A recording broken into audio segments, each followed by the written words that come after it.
భక్తులకు ఎదురొచ్చే బంగారు స్వామి ఇరుముడులు స్పృశించి శుభమనుచు దీవించి జన బృందముల చేరే జగమేలు స్వామి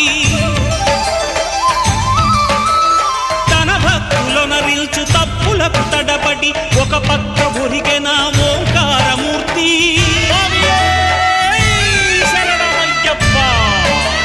స్వాములందరూ తనకు సాయము కాగా ధీమంతుడై లేచే ఆ కన్య స్వామి